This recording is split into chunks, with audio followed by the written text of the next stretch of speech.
always like, oh, who take your pictures? Like, nah, you went there with somebody. Y'all, it's 2022.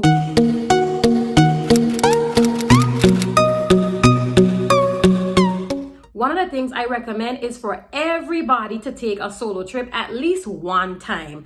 I'm not saying that solo travel is going to be like the only travel that you're going to experience or that you should experience, but I definitely think that traveling solo is very eye-opening, and it's a good experience to learn more about yourself when you're obviously not around, like, you know, your friends, your significant other, family, and things like that. I have definitely learned a lot about myself personally by doing my solo trips. So I did my first solo trip in like 2017, and it wasn't even like where somebody canceled on me or anything like that. I had some time and I randomly found like a flight to New Orleans, and I just literally went. That was literally my first solo trip, and I had a blast. So my vow ever since then was that I would at least take one solo trip each year. And then I think in 2018 is when I decided that I wanted to travel to all, like, you know, 50 states. So at the timing of this video, I'm actually currently at state number 27. So I'm already past the halfway mark. So cheers. And when I decided on that journey, I knew off the bat that at least for my domestic trips, I probably won't have someone traveling with me for all of those, you know, to go to all of those states, because to be honest, like, some people they're just not interested, and that's okay. So I knew off the bat that there would definitely be some trips that I'm gonna just have to take for myself. So far, I have primarily completed my solo trips in the US, because for some reason, for my international trips, I definitely always have like somebody to go with. That really never been a problem. It's been more of like, you know, my domestic travels, which is fine. So I'm going to be sharing some tips that I pretty much have done over the years to get myself more comfortable with solo travel. And hopefully these are some tips that you can try out as well. One of the first things I think personally how I'm comfortable doing solo travel is because I already do things in my, you know, home city, you know, my hometown where I live by myself. So I am already comfortable like being in settings by myself, going out to eat by myself, doing events by myself. Even though, yes, I have a ton of friends to do things with, but I like having like that me time and just doing things for myself. So that definitely is a step towards kind of like, you know, traveling somewhere and being alone, right? The next thing I would say is that if you're trying to get your feet a little wet, you may want to start with like a staycation in, you know, your hometown and just go by yourself and see how you kind of feel.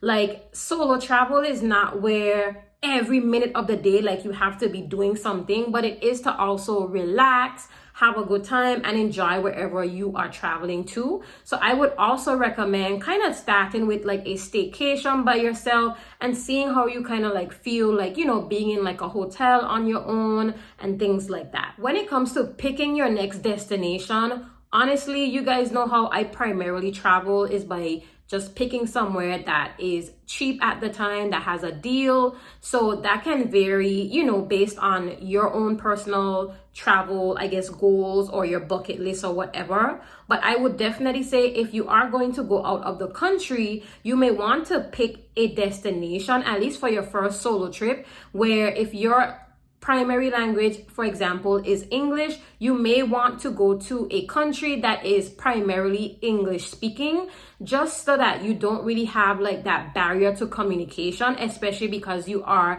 traveling by yourself. So that might cause you to maybe be a little bit more anxious because this is your first solo trip as well. Say, for example, you live in the States, I will probably try to go to like another state and then kind of build your way up to like an international trip.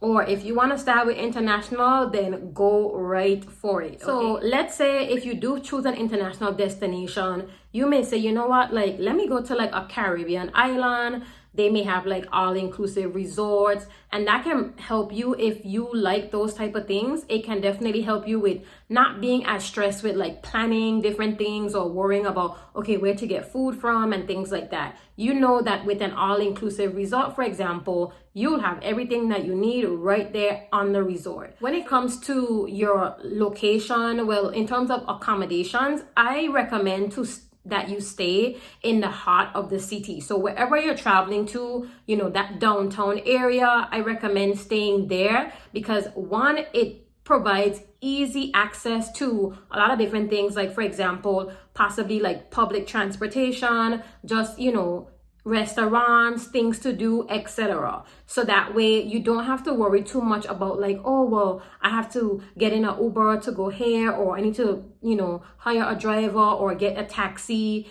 It will be a little easier for you to navigate where you are, whether that's, you know, a domestic trip or whether you are traveling internationally. So I pretty much always stay in the downtown area, and that has definitely been working for me for the last couple of years. A solo trip is no different than a trip when you're traveling, you know, with people. You still need to do your research on the things that you would like to do. Like, how do you want to curate your solo trip, right? So a lot of the times with my solo trips, as I said, they're primarily in the US, and with my journey to traveling to all 50 states, I want to learn more about different things that, you know, occurred or what's unique about that state or whatever it may be, right? So I like to do a mix of different things. And one of the things that I always do on a solo trip is take myself out to like a nice dinner or a night out or brunch or something like that. Because I don't want to feel like just because I'm traveling solo, like I can't like, you know, do anything fun and I have to be like, you know, stuck up in my hotel room because I could have just stayed at home, right? You to build up like your itinerary, which goes into my next point. I highly recommend if you're doing a solo trip that you need to have an itinerary, because the one thing I would say is that I always share a very detailed itinerary with a few people that know that I'm going on a solo trip. And I use my notes app on my iPhone and I can share the entire itinerary to them. One of the things that I also do as well is I provide them with the contact information for, let's say, the tour guide. I provide the contact information for the hotel. I add in, you know, when I do check in, I put like my room number. All of those things I do to make sure that someone knows what I'm doing, kind of like all the time. And my location is always shared anyways, whether it's I'm on a trip or not. So people know where I'm at, regardless of if I'm traveling or not.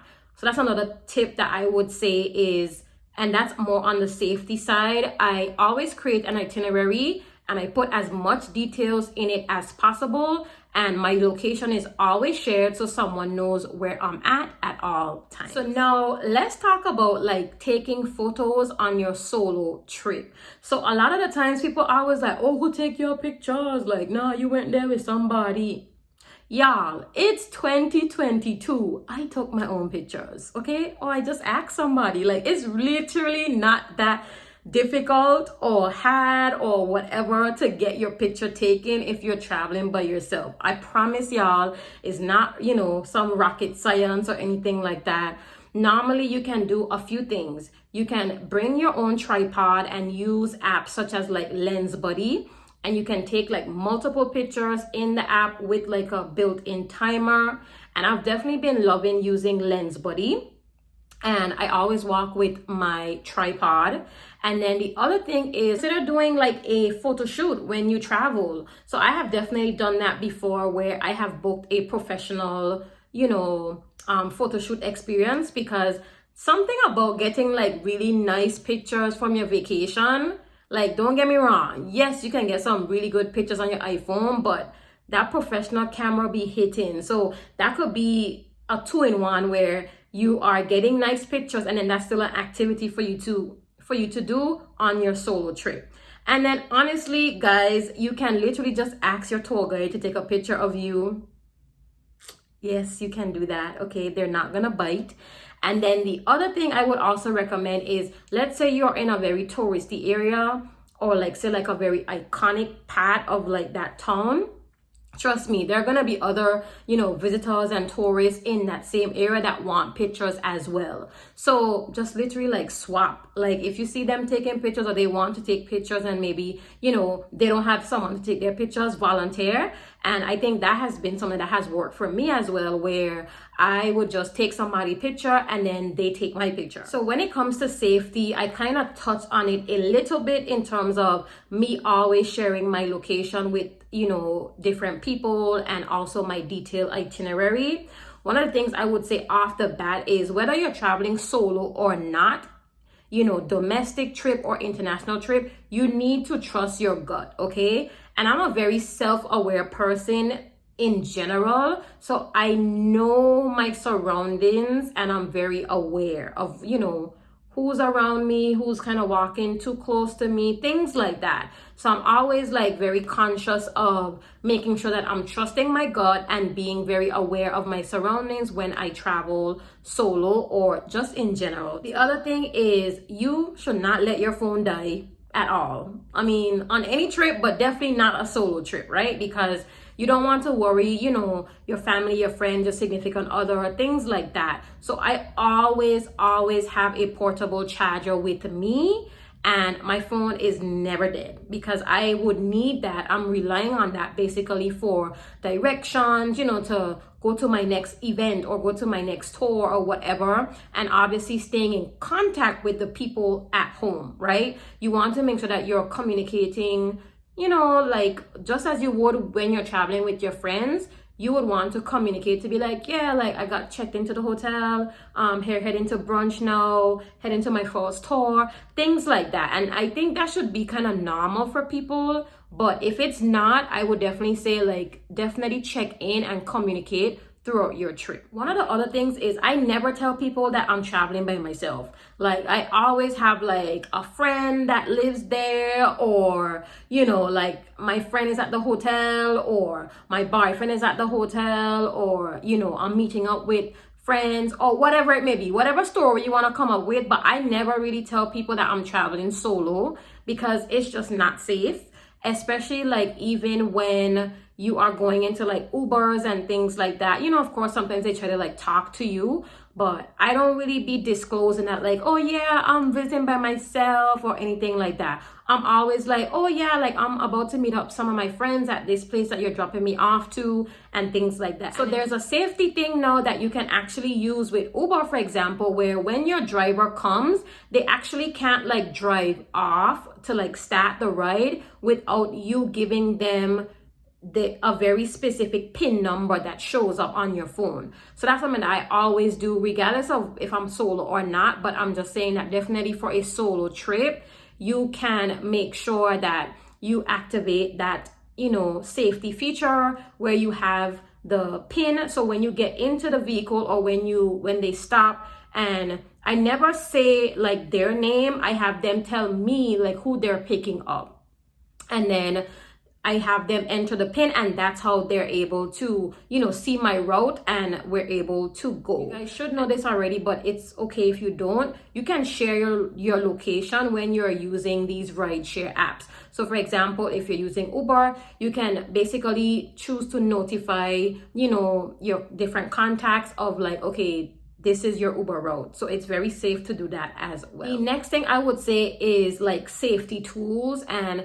this would be more for like your accommodation. So whether you're staying in like a hotel, I guess Airbnb or whatever it may be, I will kind of put them on the screen because I purchased mine on Amazon, and I have like a door lock that I can travel with, and then also like a door alarm that you basically would like jam it under the door, and obviously it would alarm if like somebody tries to come into your room or anything like that. So those are some other additional safety tips that I have for you to have a very successful solo trip, and always keep yourself safe, of course, as you should be for any trip that you are on. The last thing I would say to wrap up today's video on how to have like a successful solo trip is just because you're traveling solo doesn't mean like the entire trip you're not meeting up with other people or anything like that. And of course, like, I am being, cautious in who I'm speaking to and all of that. So that's what makes it interesting sometimes, is just meeting different people